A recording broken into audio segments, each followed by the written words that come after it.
Greetings, people who really like the accordion. And the key word here is accordion. If you really like theory and you really like the accordion, then you might find this video interesting. I'd like to talk about how I try to design my amplified circle of fifths. All right, you might have seen that in other videos. I'd like to talk about how I tried to design the circle of fifths such that it would correlate with the 120 button Stradella bass machine. Okay, you've seen my chart many times. The accordion with 120 buttons, it's called the Stradella system. And I've been talking about that for a long time in many videos. That's the accordion that I used to have when I was young. And then a few years ago, I picked up another one. I went in between many years and didn't have an accordion.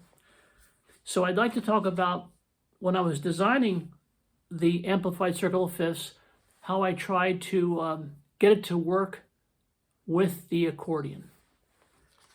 Now, you know, when I designed the amplified circle of fifths, I seriously considered the harmonic series. I studied that, talked about it. And I also looked at other accordions on the internet. I don't have those. I looked at the chromatic button accordion, C system, for example. Looks kind of like that. And you see that on their button configuration that they have minor third intervals, all right, going in a certain direction. It'd be like from the top of the accordion down to the bottom. Now this button setup, this is for the right hand on the chromatic button accordion.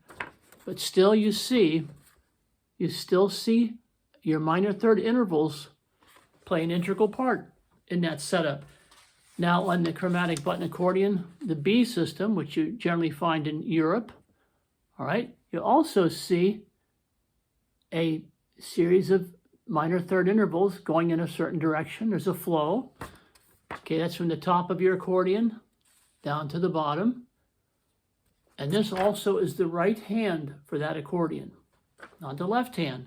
I just want to point out the minor thirds and the direction that they move, okay?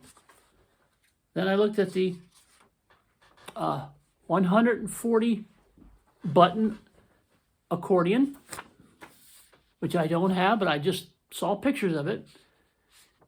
And they have your typical bass row, then they have your counter bass row, then they have a second counter bass row, all right?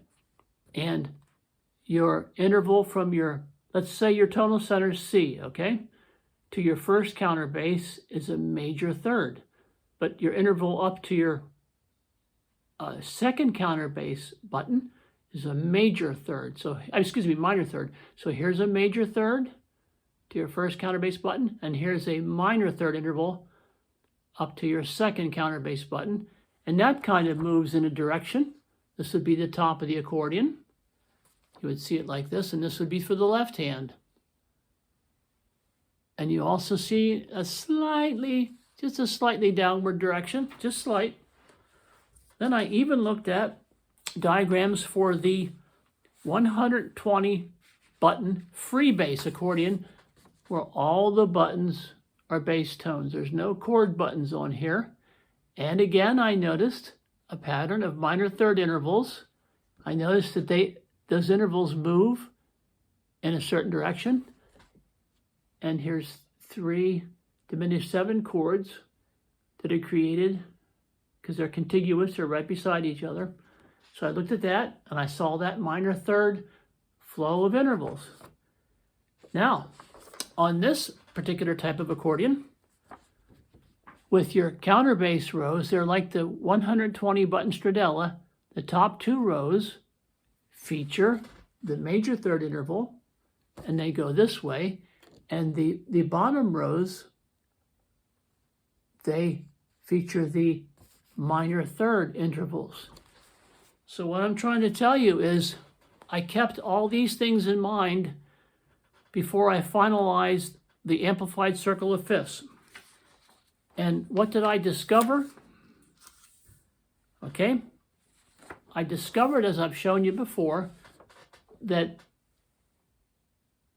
I placed this B tone, the B, not under the C in the diminished data ring, all right? I placed it over here.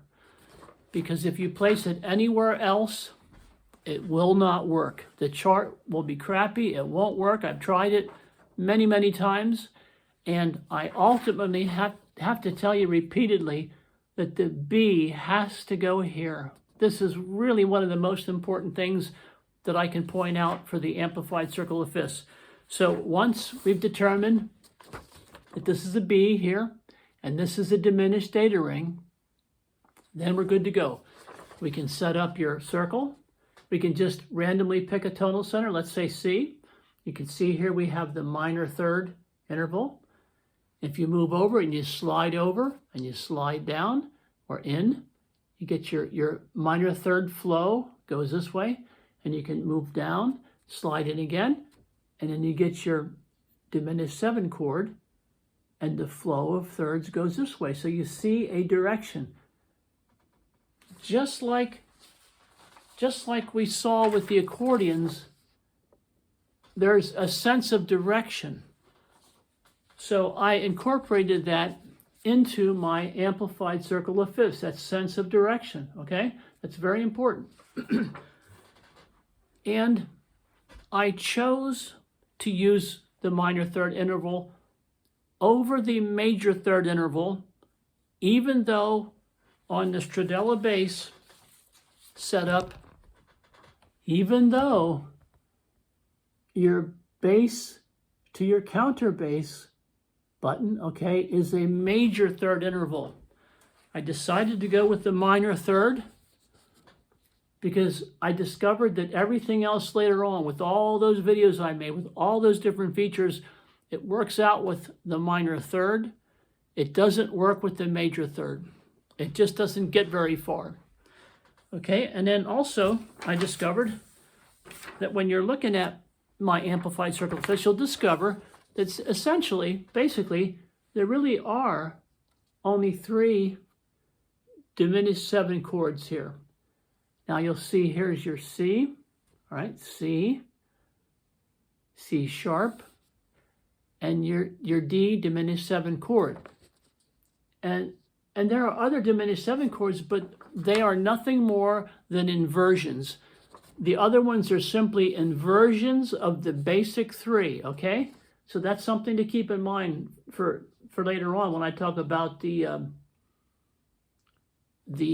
chart as it relates to the accordion. So we have that sense of flow on the accordion buttons, whether it be for the left or right hand. They're designed such as there's a certain direction, and we keep that in mind. And with that in mind, we'll move on to the next video. I don't want to take forever. I want to chop it up and keep the video shorter. But we have, at least now we have a direction. We know where we're headed. And to correlate this with the 120 button Stradella bass, we can do it if we take our time and look deeply into it. I mean, really go deep and say, oh, that's been right in front of me all along and I never noticed. So I'll show you what we never noticed. So thank you for being patient, and I'll come back as soon as I can and continue. Good night.